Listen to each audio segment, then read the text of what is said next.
come with me and I'll tell you about some friends of mine who got themselves in a pretty tricky situation.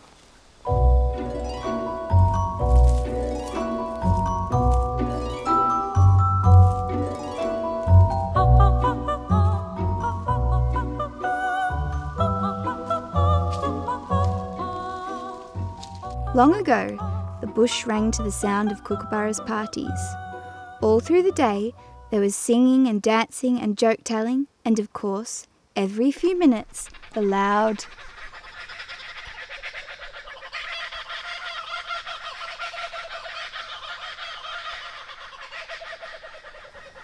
of Kookaburra laughing.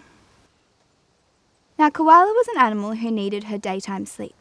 For a long while, she'd tried being patient with her noisy neighbour, but one day even her baby couldn't sleep and she'd decided something had to be done.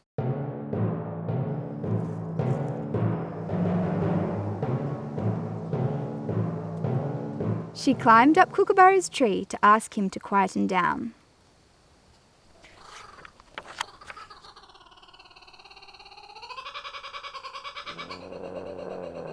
What? You can't sleep? Well, come and join the party, laughed Kookaburra.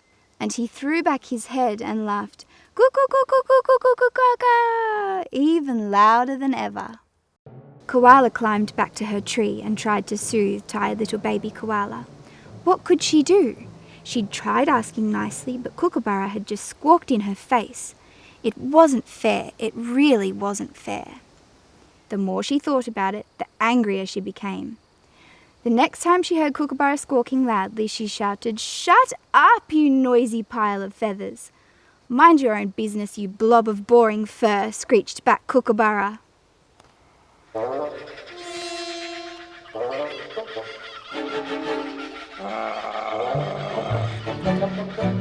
This was too much. Koala felt her claws digging into the bark of the tree. She was going to climb over and give Kookaburra's squeaky beak a good swipe. That would shut him up. She climbed down as quickly as she could, but as she was hurrying along the ground, who should she bump into but Wombat, snuffling in the undergrowth. "Whoa," said Wombat. "What's the rush?"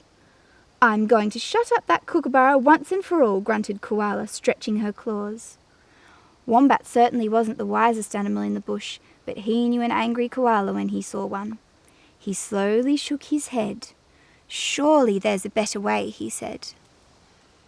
"I've tried asking nicely and I've tried shouting," growled Koala. "I can't let him get away with it. Claws are the only thing that screechy bird will understand." "Let's talk to Older Owl," suggested Sleepy Wombat. "His library has books in every hollow. He'll know what to do." Koala wasn't easily persuaded, but Wombat was very patient, and at last Koala followed him to Old Owl's hollow tree library. Wombat didn't like high places, so he waited on the ground, and Koala climbed high up into Old Owl's book-lined tree hole. "There's nobody home," Koala called down to Wombat. "Only a note saying, 'Feel free to borrow.' I'll go and have a look." Then Koala climbed even higher up the tree. There was a long silence. Wombat amused himself as best he could. Then, just when Wombat thought maybe it was time to go home, Koala cried out excitedly, "Here it is! Here it is! This is the answer! Old Owl's Wise Ways to Win. Now I can beat that stupid Kookaburra." Koala filled out her library borrowing card and climbed down from Old Owl's hollow. She was clutching an ancient-looking book.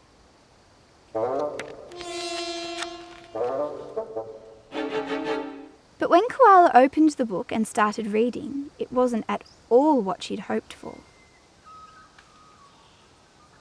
It's full of Old Owl's advice on how to fix arguments without fighting. How can I win if there's no fighting? "It's all in here, step by step," said Wombat, who'd been reading over her shoulder. "Surely it's worth a try." Koala went back to her own tree. She read Old Owl's book to baby Koala. She studied the book all through the night and at last decided to give Old Owl's ideas a try. After all, the only alternative was war, and Koala didn't think that would be very smart.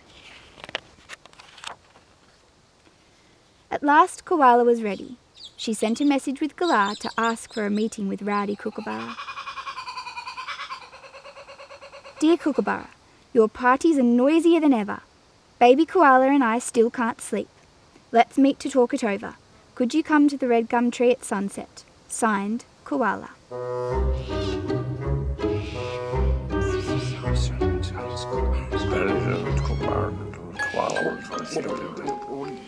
Word spread quickly through the bush that there was going to be a fight between Kookaburra and Koala.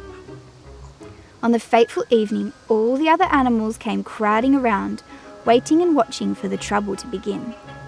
Koala and Kookaburra sat opposite each other at the bottom of the red gum trees. Everyone wondered who would be knocked out first.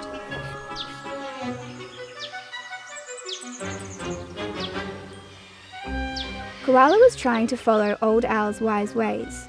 She tried hard to listen to Kookaburra without interrupting him. "Why are you always hollering and keeping us awake?" she asked. "I'm the best joke teller in the bush," cried Kookaburra. "I need lots of parties to get enough practice." Koala scratched her fur. To her, joke telling just seemed a good way to waste time, but she let Kookaburra finish speaking. "We birds love having fun," laughed Kookaburra. Some of the other animals nodded their agreement.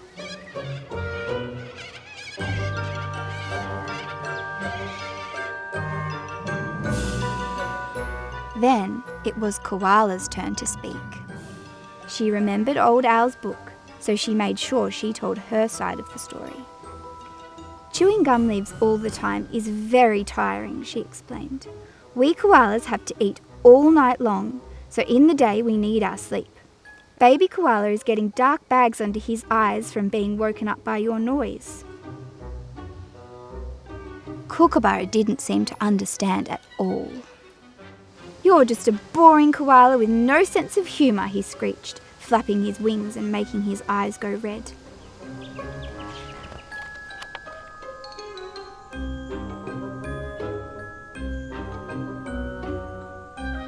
Koala felt all her fur stand on end. She could feel she was getting angry. She wanted to yell back that Kookaburra was just a cackling, selfish time waster, but instead she followed Old Owl's advice. "No, our problem is we're getting too tired," she said. Then she remembered some more of Old Owl's advice. "Why are you so upset, Kookaburra?" she asked. "You've ruined our parties," squawked Kookaburra. Baby Koala stroked his mother's fur and whispered, "Relax," just like in Old Owl's book. "I can see you're feeling very frustrated," said Koala. That seemed to calm Kookaburra down. "Koalas," he croaked, but being a Kookaburra, he couldn't stop himself letting out a tiny laugh. "Coo-coo-coo-coo-coo-coo-coo-coo-coo-coo." "So now we understand each other. You need to party and we need our sleep," said Koala. "In Old Owl's book, it says we should have a brainstorm. We have to think up as many answers to the problem as we can."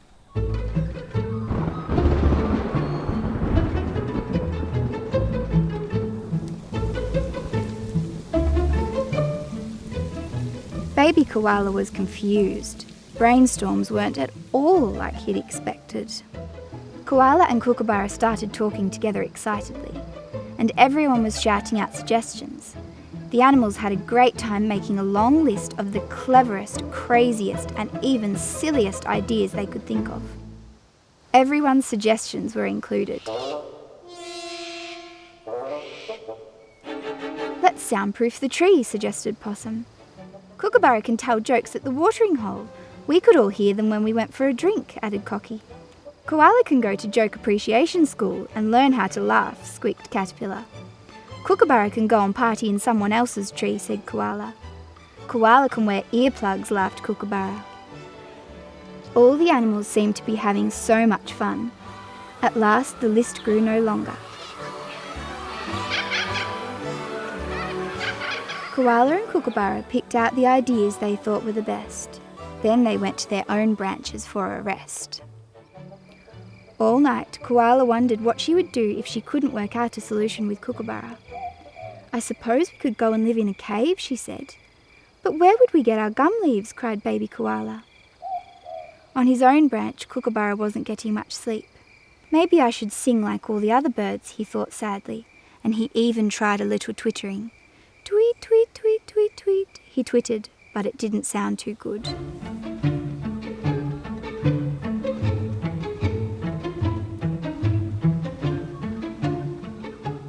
Early next morning, even before the sun was up, Kookaburra and Koala met again.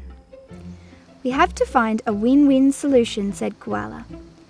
"What's that?" asked baby Koala, hoping at last for some thunder and lightning.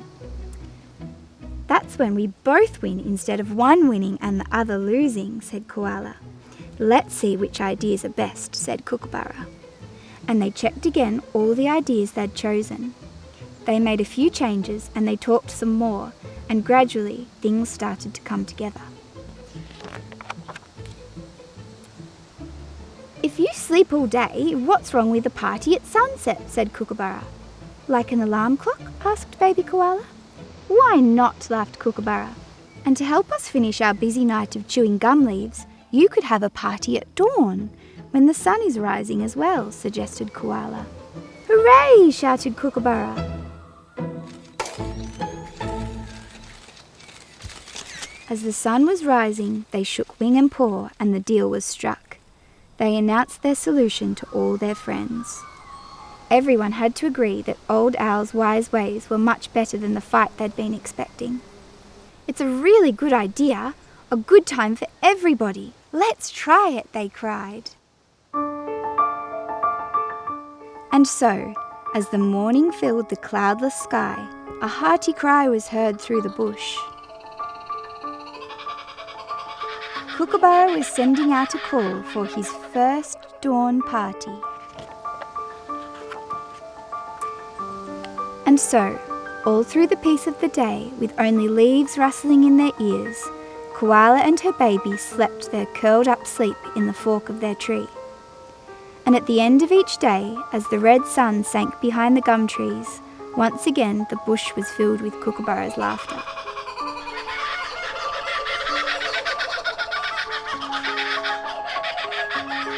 So the next time you've got a problem with someone, you could use the Wise Ways steps. Win-win solutions can usually be found if you look hard enough. Peace is possible.